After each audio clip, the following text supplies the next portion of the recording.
So let's talk about one of the unholy terrors from the new Chaos Space Marine Codex. Will the Warp Talons be able to jump on and off the board, deleting units at will? Or do the command point costs and weaknesses mean that it's merely strong but not OP?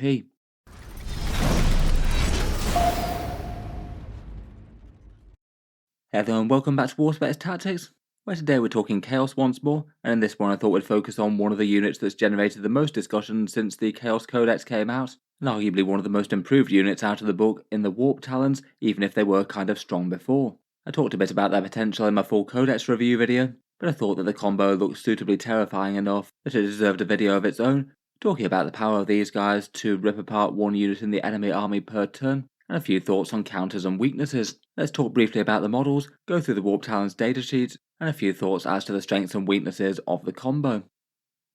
So Warp Talons in Warhammer 40k are demonically possessed Chaos Space Marine jump infantry, clawing their way out of the warp in packs and descending on their foes in a predatory strike, more turned loose by their warlords and commanders, rather than commanded in the traditional sense. True to their name, their signature armament are their demonic lightning claws, named warp claws on their profile in the Codex, possessing the unnatural ability to pierce the veil between the real space and warp, clawing their way from one dimension to another. When in real space, they're possessed of demonic speed and swiftness, descending on the ranks of the foe with their signature winged jump packs and ripping them to shreds with those fearsome talons. Models wise, the kit is £27.50, €35 or $45 from Games Workshop. For more mainline infantry units, they are slightly older than some in the Chaos Space Marine range. They weren't some that were redone in 8th edition, though I feel like in general they hold up kind of well. There are pretty busy miniatures with quite a lot of trim and demonic bits going on. The prices definitely show the difference between them and more recent Games Workshop Jump Infantry releases. The very similar Jump Intercessors are $60 from Games Workshop, for example, whereas these guys are $45. The main bits that differ from the Raptors that you can dual build for the kit are the winged bits on the jump packs, the taloned arms, and the sort of half demonic, half helm helmets that they have. In general, I think they're kind of cool, Skyborn possessed. As ever, if you were looking to pick up any 40k miniatures, then going through a discount retailer would be the place that I'd go. There's 4 linked in the video description that help support the channel around the world, offering between 10 to 21% off Games Workshop's models. I would bear in mind that for combos like this, I wouldn't just buy them literally just for the rules and nothing else, particularly directly after the Codex like this, as before the FAQ that comes after the Codex, there's maybe at least a bit of a danger of this getting nerfed in some way if Games Workshop didn't intend it. I'd argue they're still not awful models in themselves though. The unit's pretty useful even outside of reserve shenanigans, and they are pretty fun miniatures that have usually been at least kind of strong throughout a lot of 40k's history. In any case, those are links down in the video description below if you would like to pick up any 40k things. A big thank you to you guys using those, as it does help support the channel.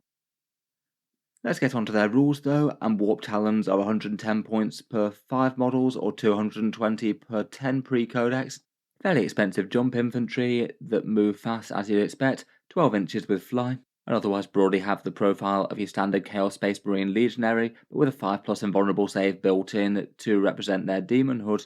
Otherwise they do have the demon keyword where it's relevant, though it does generally tend to be a bit on the peripheral side. And overall, despite an invulnerable save, their durability isn't really very good for the cost. They're fairly pricey per body, and as expected, you're paying for the speed to get them into melee and being pretty dangerous when they get there. They do have inbuilt deep strike, so could set up in reserves or be a rapid ingress kind of threat. In general, before the Codex, I feel like more people might have been starting them on the board. They do have very good movement to jump from cover to cover and hopefully get the jump on the enemy units rather than the other way around. It was a little bit disappointing in the Codex that the Jump Lord couldn't attach to them. To be honest, I was kind of expecting him to only be able to go with Raptors, given the law of Warp Talons basically being a law unto themselves, but that does limit their options in game a little bit, as it means that you can't get enhancements in the squad. For their actual damage output, they get Warp Claws. Each model gets 4 attacks at Strength 5, AP 2, Damage 1, and Twin Linked, so 20 attacks in a unit of 5. These things are just a profile that will absolutely shred enemy infantry, even if they do have some alright armor saves, and they should still stack some saves on anything tougher as well, like lighter vehicles or even heavier tanks. For the most part against the majority of targets, getting sustained hits with their dark packs tends to be the way to go for them. Given they reroll wound rolls, it only really makes sense to have lethal hits on the go if they're actually wounding on 6s, so striking against something that's toughness 10 or higher. For that reason, they were often given Mark of Slanesh in the index. Sustained hits on 5s and 6s just helps them do what they want to do even better, and the advance and charge access certainly wasn't bad either. Here's the average damage output for just 5 Warp Talons. This one is using a Dark Pact, so that means sustained hits on everything up to the Rhino, but going for lethal hits against the Land Raider. As you can see, they just absolutely murder hordes, are very strong against standard Space Marines, and stack good damage against heavier infantry and lighter vehicles, 6 wounds each to Terminators or the Rhino. They only really fall down against heavier tanks. They still do a bit of damage to Land Raiders, but only 3 wounds on average for a squad of 5 isn't exactly that impressive. The big thing that changed for them in the Chaos Codex, though, is their special rule. Previously, they had a no fall back sort of special rule where you had to take desperate escape tests if you backed away from them. But now that was completely gone, and it's been replaced by a rule called Warp Strike, allowing them some perhaps surprisingly powerful reserve shenanigans, and maybe fitting in a bit better with their lore of clawing their way through reality. The ability says that at the end of the fight phase, the unit can be returned to strategic reserve if they were able to fight in the fight phase and are now no longer in engagement range of any enemy models. Depending on exactly how melee falls out, that could happen in a few different ways, though by far the most common seems to be that if you have a unit of Warp Talons, charge an enemy unit so you're fighting it in the fight phase, and then you destroy that unit, so then there's nothing else for them to be in combat with. On its own, I think it's quite a strong rule, but maybe nothing absolutely obscenely crazy. It's basically designed to protect the unit from counterattack. Often if you've got some big elite infantry like this, they jump in and destroy something, then they're going to be in a position that's exposed and just get shot down by the rest of the enemy army.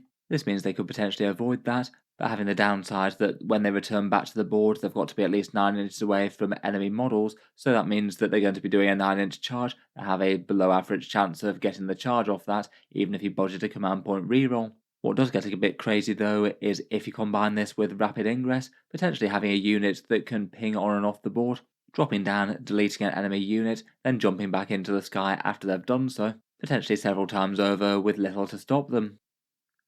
Just looking at the general idea that you could repeatedly do with these guys, at the moment at least pre-codex it's 220 per 10 of them, not sure if they'll go up or stay the same when the points cost comes around, but first up you need to try and coordinate their first kill, I'd guess likely starting on the board most of the time, maybe it could be their aim to pounce on an enemy infiltrating or scouting unit, cut it down with a whole load of Talon attacks and then return to reserves. If you can manage to get most of the 10 fighting, their damage output should be enough to destroy a lot of medium-sized units just outright in the game. Just based on the previous stats, it's around about 30 Termagants, 10 Intercessors, or around about 12 wounds to Terminators or Rhinos, and potentially if you thought they were going to struggle with a target, you could use a bit of firepower to soften them up, and then use the Warp Talons to strike the killing blow.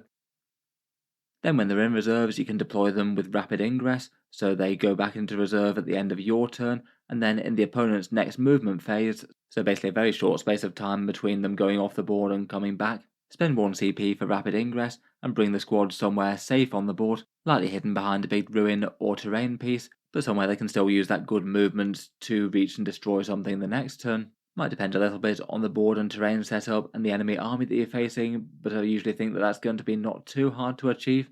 Given that your rapid ingress after your opponent's done all their movement, they don't have any other options to reactively move to be able to see them, so you can know perfectly exactly what can't be seen, and you can deploy them so the opponent's not able to charge them. Just putting them greater than 12 inches away makes it impossible.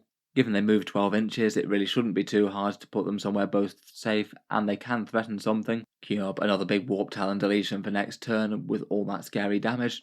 Ideally things like high value infantry squads would be their best prey.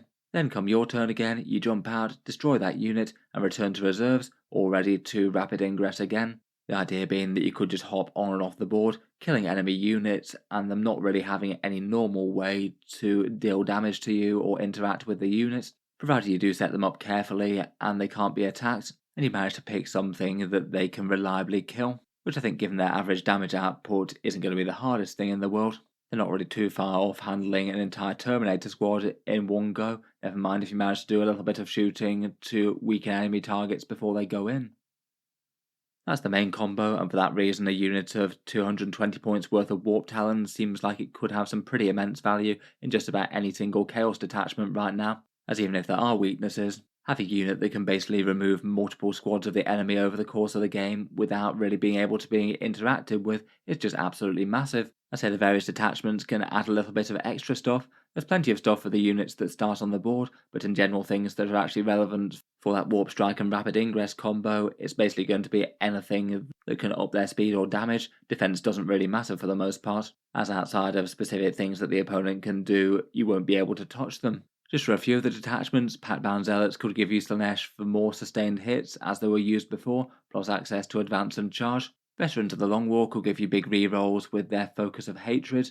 Could be a fairly nice way of getting even more damage out of them and making sure whatever target they have does definitely die. Renegade Raiders have lots of options. Getting extra AP on objectives means AP3 Warp Talons, which is kind of terrifying, plus they have an advance and charge strat. And maybe one of the most important things for this one is that they have a fallback and charge strat as well. So if you're willing to spend 1 command point on that and 1 CP on the Rapid Ingress, you could basically have a unit of Warp Talons that charges an enemy unit, does their maximum damage to them, and then takes any hits in return, and then could still fall back and return to Warp Strike even if you don't kill the enemy, admittedly at the big cost of CP. I think ideally you wouldn't want to be doing that, given that you might take casualties if the thing that you charged was any good in melee. Plus just spending that amount of command points is definitely going to limit your other options big time, but still that's kind of powerful that that's possible. Otherwise, Dread Talons could help out with a bit of AP against battle-shocked things, and the Deceptors have their stratagem where you might be able to get a bonus charge roll if other things are making charge moves elsewhere on the board. You could potentially coordinate with some characters as well. Abaddon could give you 4 rerolls. They're within a kind of small aura. Not sure how helpful that will really be in practice most of the time, given that these guys might well be wanting to range around and jump around the board to fight more outlying threats. Theoretically, if your target needed more AP, then you could try and coordinate with a Terminator Sorcerer perhaps. His AP debuff from Death Hex is pretty powerful, and again could be really big to get those Talons to AP3. Does seem that they might just be a little bit more tempting for things like the Zealots, Veterans of the Long War, and Renegade Raiders. Though overall, I feel like these things are just nice little extras as opposed to core things, and I feel like the overall option is strong enough to include in most armies. Overall, from initial impressions, I do think it looks really quite strong. At least on paper, I can imagine a lot of armies really not wanting to see that on the other side of the table, a unit that they basically can't interact with, and it's kind of within the opponent's control as to what it leaps out and kills each turn. I would bear in mind though that there are actually a fair few things that could potentially counter them to greater or lesser extents, and certainly against some armies the unit might not be quite as easy to use as it might seem on paper. Perhaps the biggest one for actually interacting with the thing is Overwatch. If you've got something with just enormous firepower on Overwatch, then you could take a big chunk out of the squad before they even manage to land their charge, and that could be kind of big if they don't manage to kill it afterwards, or anything else that could interrupt the fight phase, counter-offensive, fights first, and fights on death maybe, or just anything that has a solid amount of indirect fire. Maybe something like an Astra Militarum Basilisk could be exactly what these guys don't want to see. A profile that's kind of good at killing them and will be able to strike them wherever they drop on the board, plus messes with their movement as well. Otherwise, Rapid Ingress isn't free, it is going to cost you 1 command point per use of it, and that would limit your other options on the board that you might be throwing around. There are plenty of units that won't die in a single round of combat, so the Chaos player needs to be careful that they only charge things that they can handle if they want to do this entire thing. I feel like the scope of the unit is big enough that you can take out good chunks of the opponent army without really having to worry, but you're still maybe a little bit vulnerable to just rolling particularly poorly and not killing something that by all rights you should have. Against some armies, dropping space might be limited. You might have to drop somewhere back in your deployment zone if most of the mid-board is screened out, and that could limit you just to taking down a few cheapish outlying units, which might not really be worth the entire combo in the first place. And Rapid Ingress itself does happen a bit late game. If it happens that you're going first, the first time that you're going to be able to Rapid Ingress is the opponent's turn 2, so for getting a charge and kill out of Rapid Ingress, the first time that's going to happen is turn 3, which is kind of late for a unit that you might be putting a fair bit of investment in. Otherwise, they don't hold objectives unless you're brave with them and keep them on the board, which defeats the point of keeping them safe. Though to be fair, you would still have a Chaos list with almost 1800 points of models that could be focusing on those roles while these guys do their thing. Overall, between all that, I feel like they're maybe not quite as automatically point and delete as you might expect, but if you do have a good player who really knows how to use them to their max and avoid as many of the potential counters as possible, they could be seriously annoying for your opponent to deal with. They just need to make sure that they pick the most important target they can safely kill without falling foul of Overwatch or other nasty special rules, and know when to actually bother using this combo versus just keeping them on the board. Sometimes it genuinely might not be worth it, and it might just be best to keep them around for better options for where to strike next turn, or maybe doing objectives and things. I would still say that it's hardly like Warp Talons are a terrible unit in their own right. Their damage output's good enough. There could be some games where you just use them as a more normal unit and only decide to start doing the move, deep strike, kill sort of maneuver if it actually makes sense to, versus spending the command points elsewhere. Even just using the rule for perhaps the more intended purpose of just striking something and then escaping to safety isn't the worst either. Even if you just brought them down via normal reserves, you could still use them to do secondary objectives rather than maybe just having them wiped out without much consequence, or even just threaten long charges without rapid ingress if that makes more sense than spending the CP on them. In any case, I'll be interested to hear what you think about these guys and their new potential damage shenanigans. I'm genuinely a bit uncertain as to whether or not this one is one that will get nerfed in short order, or just not really seen as much of a problem as it might initially seem on paper, just due to all the weaknesses just mentioned. I feel like we'll probably get some sort of hints from tournament lists. If we suddenly start seeing 10 Warp Talons in basically every tournament list, it's probably going to be nerfed in some way or another, and would be at least a little bit apprehensive as to the post-Codex FAQ right now. I guess that one might be one opportunity where they could try and tone it down in combo with rapid ingress if they thought that that wasn't what they wanted to do.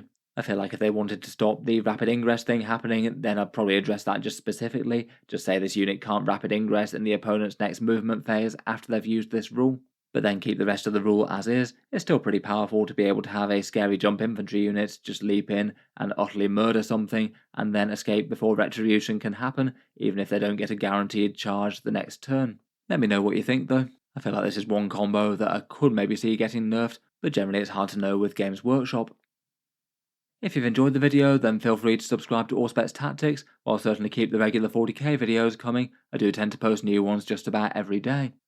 Finally, if you have been enjoying the videos, I would just like to mention that Auspex Tactics does have a Patreon page as well, and you can find that linked in the video description if you'd like to help support and keep these videos coming.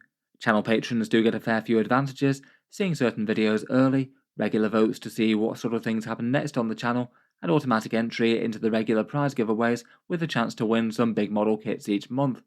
If any of that sounds good to you or you'd just like to help support, the link is down in the video description.